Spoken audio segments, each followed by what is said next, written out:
एक जंगल में हाथियों का झुंड रहता था। एक बार पानी नहीं बरसा, तालाब और नदी नाले सब सूख गए, तो हाथी पानी की तलाश में पास के तालाब में पहुँचे। तालाब के चारों ओर खरगोश के बिल थे। हाथियों के पैरों से वे बिल दब गए और कुछ खरगोश मारे गए। एक खरगोश दुखी होकर बोला, भाई यहाँ से चलो, हम सब मारे जाएंगे। तो लम्बकड़ नाम का एक खरगोश बोला, अरे ये तो हमारी भूमि है, हम क्यों छोड़कर जाएंगे, ये ही यहाँ से छोड़कर जाएंगे। मैं ऐसा उपाय करता हूँ कि देखो ये यहाँ से भाग जाएंगे। लम्बकड़ ने अगले दिन शाम को हाथी फिर पानी पीने के लिए आए और वह जो से चिल्लाकर कहने लगा कि अरे हाथियों, इस तालाब के स्वामी चंद्रमा हैं, हम सब उनकी प्रजा हैं और हम लोग तुम्हारे पैरों से कुचलकर मारे गए हैं, इसलिए चंद्रमा तुमसे नाराज है। हाथियों के राजा ने कहा, चंद्रमा हमसे क्यों नाराज है, वे यहाँ कहाँ है? लम्बकड़ बोला कि वे तालाब में उतरे हुए हैं और वे तुमसे बात नहीं करना चाहते हैं, वे बहुत नाराज हैं। इस समय आपसे बात नहीं करेंगे।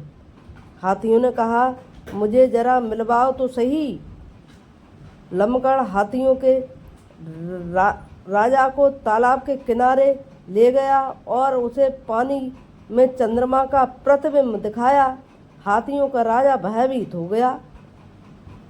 वह हाथियों के झुंड के साथ वहाँ से दूसरी जगह चला गया और खरगोश आनंद से रहने लगे।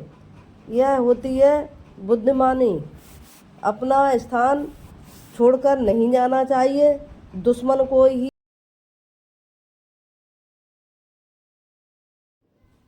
एक बार एक बादशाह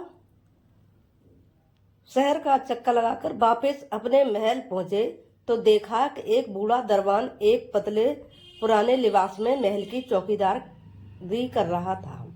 बादशाह ने पूछा, क्या तुम्हें ठंड नहीं लगती, जो इतनी सर्दी में भी इतना झीना लिबास पहने हो? दरबान ने कहा, साहब लगती है, पर मेरे पास गर्म वर्दी नहीं है।